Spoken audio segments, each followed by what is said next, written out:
So this is Dr. Poe, and here I'm explaining labs 9 and 10, which we're doing in Unit 5. So in lab 9, that's where we're really plating a lot of things. And really the goal here is we're comparing like the dirty or unwashed to clean. So you're going to be doing this based on your hands.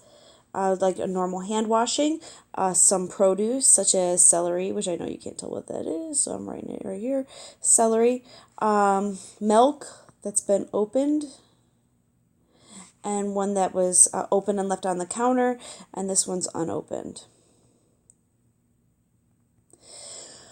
Okay, so what you're going to do for the hands one is you're just going to take your finger, just one of these fingers, and before you clean it, do a little fingerprint on the plate.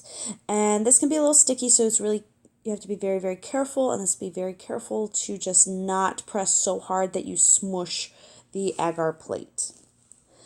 Then you're going to wash your hands as you normally would. Try not to do anything above and beyond drastic, because the point here isn't to get zero bacteria, it's just to see what you would normally get off. And then you're going to test it again, same person, same finger, after you've washed it and dried it and gone and touched it. So same thing here with the celery. For the celery, you're going to take a cotton swab that's sterile, and you're going to make our little zigzag that looks pretty much like that. So you're going to swab it all over the celery, and then have an unwashed side. Then you're going to wash the celery as you normally would, or whatever produce you're provided, and then you'll swab it again. And really the goal here is just kind of seeing if your washing methods are effective, how effective they are. And also keeping in mind that most microorganisms are in fact not pathogens. We are going to incubate this at 37, so that's going to select for our mesophiles above like psychrotrophs or anything like that. But just because it grows at that temperature doesn't mean that it's necessarily bad for us. It could be commensal bacteria, it could be mutualistic bacteria. So keep that in mind, or it could be even fungal. And then again, for the milk, you're going to take a swab again, dip it into the milk, roll that on here that's been opened for a while, and then fresh swab for what's been unopened for a while. So you could use the swab, or you could actually use the loop for this one as well. Okay, and so that's pretty much lab 9. You're going to need 3 agar plates. Should not take very long. And you know, this is kind of an interesting lab. It's kind of fun. And then of course, when we're observing these after incubation, we are not going to open the plates again.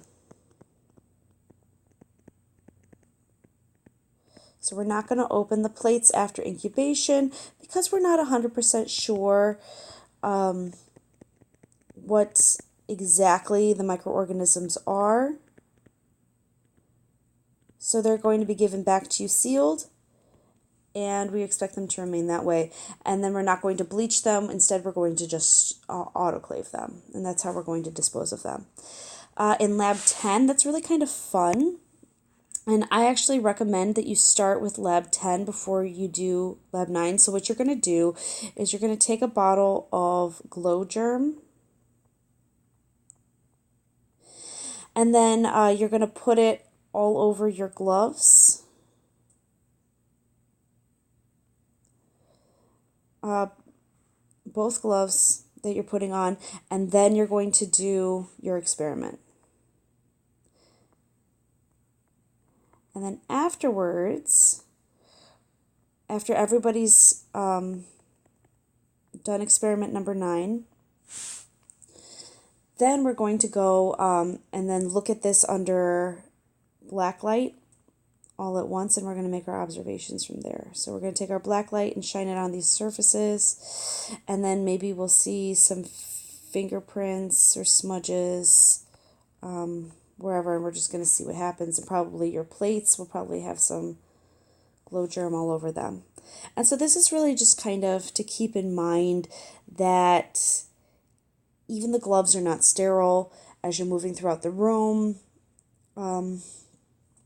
you know, this kind of experiment makes you more aware of what you're touching and how you're touching it, and actually might end up with a little bit on your face, which is, you know, something that you should be aware of. You need to be very mindful when you're trying to keep an aseptic technique. So we're going to actually start with lab 10, then do lab 9, and it's actually a really kind of fun and interesting lab. So I hope that this has been informative for you guys.